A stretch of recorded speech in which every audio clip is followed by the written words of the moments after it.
At 95, Clint Eastwood lives in a quiet that feels heavy, a solitude that he has long feared.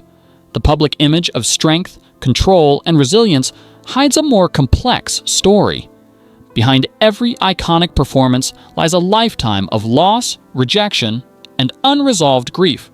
Childhood instability, professional struggles, fractured relationships, and private sorrows shaped the man who became a legend. Understanding these layers changes how we perceive him, not just as a screen icon, but as someone who survived a series of trials that left enduring marks.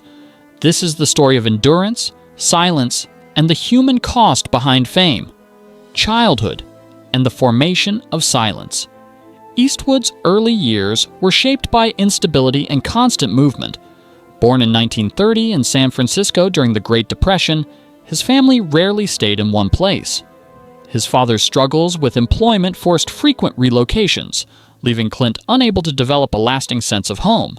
Each move brought new schools, new peers, and repeated experiences of being the outsider. He grew taller than his classmates and learned to feel awkward in his own skin. Teasing and social separation pushed him inward. Silence became his shield, a habit born from fear rather than confidence. Early life taught him that emotional restraint was safer than expression. School years and early rejection.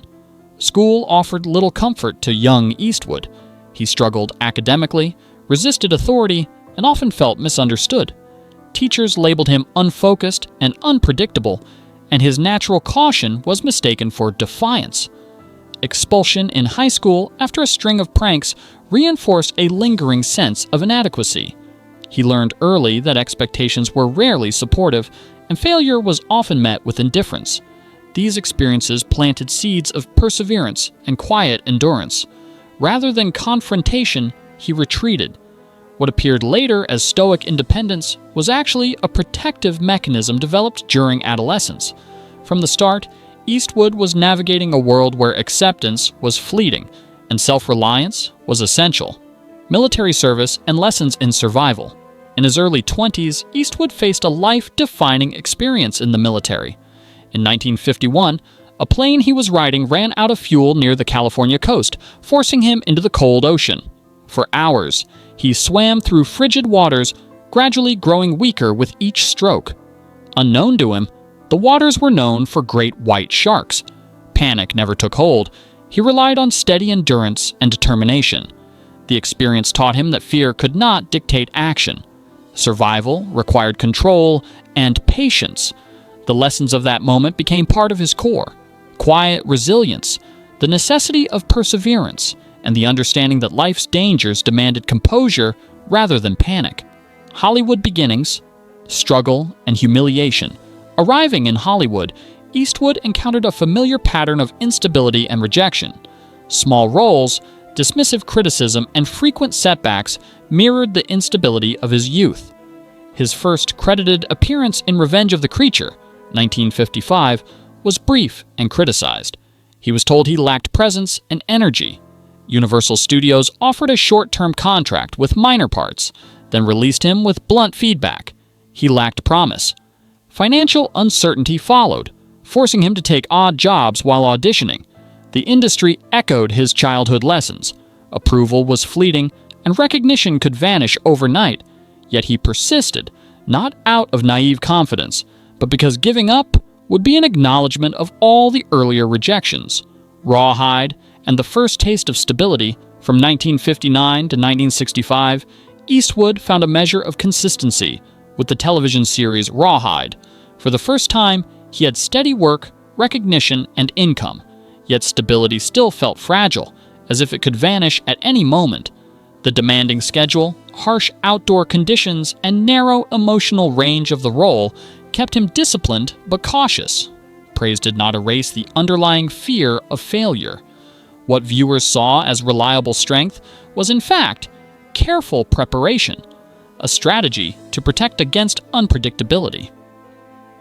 During this time, Eastwood developed habits that would guide his career: meticulous self-reliance, quiet endurance, and the belief that control over his work and image was the only path to lasting security.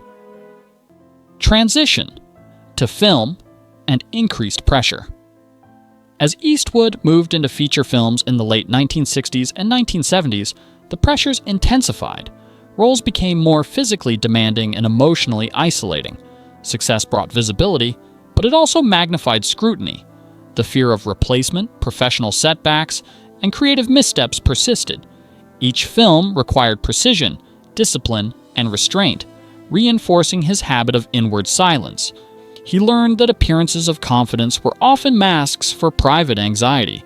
Creative control, which would later define his directing career, grew from the necessity of self-protection. Years of instability and rejection had taught him that external approval was unreliable. Only mastery of his own craft could ensure resilience and long-term survival. Personal life, distance, and unspoken loss. Beyond work, Eastwood's personal life mirrored his professional caution. Relationships were often distant, sometimes brief, and frequently ended without closure. Children and loved ones were part of a life navigated carefully, sometimes at a distance. The grief of unresolved conflicts, silent deaths, and missed reconciliations accumulated over time. He rarely sought forgiveness or explanation, embodying a philosophy of quiet endurance rather than emotional confrontation. In this way, Eastwood's private life reflected his public persona, composed, controlled, and reserved. But beneath the surface, the cost of maintaining this equilibrium was significant, leaving a trail of silent sorrow that few outside his inner circle could fully understand. The legacy of endurance. Eastwood's life is defined not merely by fame or artistic achievement, but by endurance through repeated trials. Strength, in his case, is inseparable from loss, and control is inseparable from fear. The silence audiences admired was shaped as much by necessity as by choice. Every career decision, every film directed, and every public appearance was informed by decades of learning how to survive when circumstances felt unstable. Understanding the quiet costs behind his achievements deepens the meaning of his work. His legacy is not only cinematic, but human, a testament to survival, the quiet management of fear, and the resilience that allowed him to navigate life's challenges largely alone. Conclusion: the man behind the myth. Now, in the final chapter of his life, Clint Eastwood remains much as he always was, working when he can, speaking little, and carrying a lifetime of unspoken experiences. Audiences remember the icon of toughness and control, but the man behind the legend has endured far more than the screen reveals. His life is a study in survival, shaped by childhood instability, professional rejection, and personal loss. Silence and resilience were learned early and maintained throughout. Understanding these hidden chapters transforms the way we see him, not just as a star, but as a survivor whose enduring presence carries the quiet weight of a life fully, often painfully, lived.